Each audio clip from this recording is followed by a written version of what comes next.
আলাইকুম আমার কৃষক বন্ধুরা, যারা আমার যেখান থেকে ভিডিও দেখতেছেন তাদের আন্তরিক ভালোবাসা। আজকে চলে আসলাম আমাদের যে জামশাপুর মাঠে। আমি আপনাদের বলছিলাম আমাদের যে জামশাপুর মাঠে কলম আগুর একটা পিস চাষ করছিলাম, আমি আপনাদের ভিডিওর মাধ্যমে দিয়েছিলাম। আজকে কলম এই ক্ষেতে চলে আসলাম। এই ক্ষেতের ঢক কেমন, এক্ষেত্রে আমরা কী কী ব্যবহার করতেছি আমার কৃষকরা, আমি কলম এটা নিয়ে আপনাদের পরামর্শ দেওয়ার জন্য কলম চলে আসলাম। দেখেন, আমরা কলম প্রথম একটা পচনের টান ব্যবহার করি ওষুধ, তারপরে কেউ নুনা ব্যবহার করি, কেউ নিরাফিস ব্যবহার করি, অনেক কোম্পানির ওষুধ আমরা ব্যবহার করি কলম।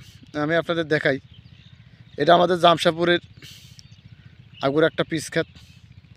আর দেখেন এখানে কলম আমার এই দাদা আগুর পিস চাষ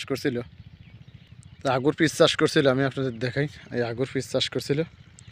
আর এটা আমাদের জামশাপুর মাঠে আমরা দেখেন একদম যতদূর আমার ক্যামেরা যাচ্ছে সব জায়গায় কলম আমাদের পিস চাষ করা।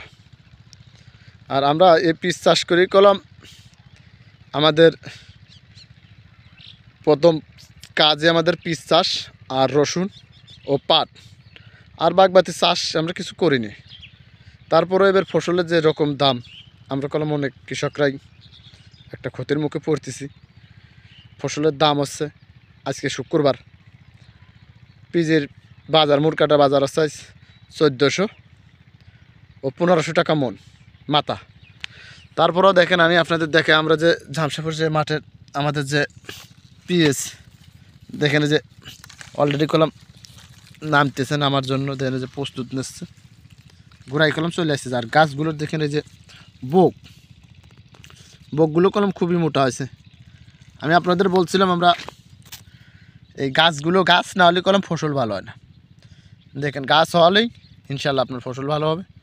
আর এইখানে দেখেন এটা আমাদের আগুর জামশাপুর মাঠের মুরকাটা, এটা ভালো মানের একটা পিস, এটা হাইব্রিকেট কিং, এটা পাখিতে 40 মণ 50 মণ করে হয়। আমি আপনাদের দেখাই।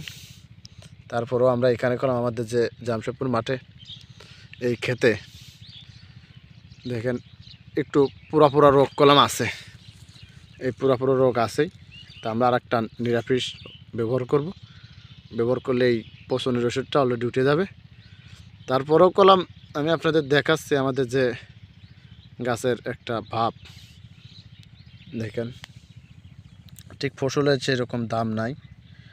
তো আমাদের খুবই কষ্ট, আমাদের কৃষকদের আমাদের এই চাষই করতে হয়। তা আমরা এই চাষের বাড়ি থাকি।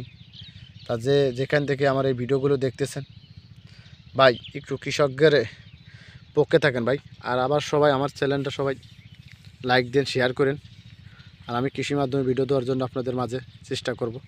আর আমার কৃষক বন্ধুরা সবাই ভালো থেকো ইনশাআল্লাহ। আসসালামু আলাইকুম।